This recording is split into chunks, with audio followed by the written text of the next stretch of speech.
Hello, I am Malcolm Konchek, and I will be doing my webcast birthday speech on the Lochness Monster.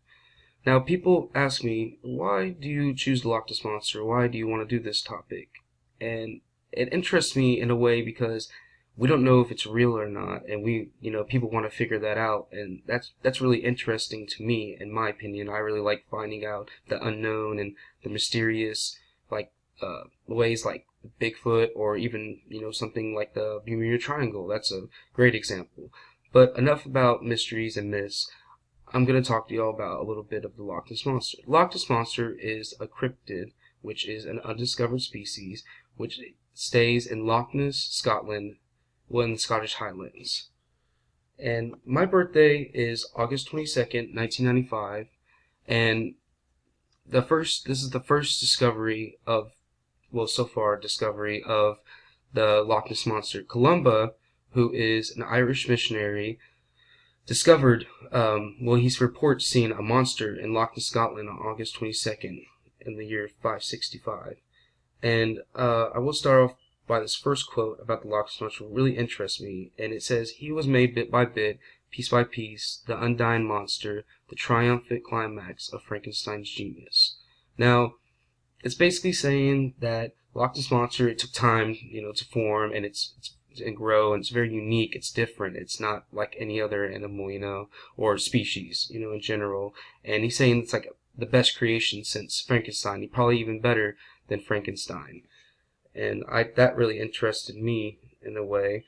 The statistics is Columba was an Irish abbot and missionary, and he was credited for spreading Christianity in Scotland.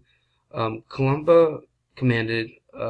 This is what happened when his situation with the Loch Ness Monster. He was with his disciples, and they saw a black object, like moving object, in the water. And his disciple went to go check it out, and the Loch Ness Monster, well, supposedly not monster, tried to, like, it grabbed him, pulled him in the ocean, killed him. He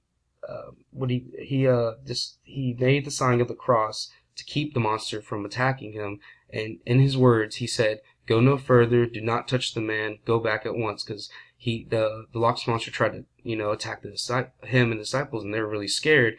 And surprisingly, the monster went back in the water, and that was really crazy how he did that. He turned to God to help him out, and God, helped him out in this situation, which I thought was pretty interesting at the same time. Now, the Loch Ness Monster's existence. It was really popular when in 1933, when they started discovering a lot more sightings of the Loch Ness Monster. And there are still reports of sightings to this day. Last one I checked was a year ago. They, reported sightings on it, which I thought was pretty interesting. I would like to end this with a quote, and it caught my attention. It sparked up. I was like, I have to do this. I have to put this on here. It's really good. And it says, "People who shut their eyes to reality simply invent their own destruction, and anyone who insists on remaining in a state of innocence long after that innocence is dead turns himself into a monster." Now, I really like this quote because it's not only good for describing a real monster, but the monsters inside people, like crazy, people that are crazy, or, do really bad things. It makes you wonder, like, it makes you wonder a lot. And that is about the Loch Ness Monster.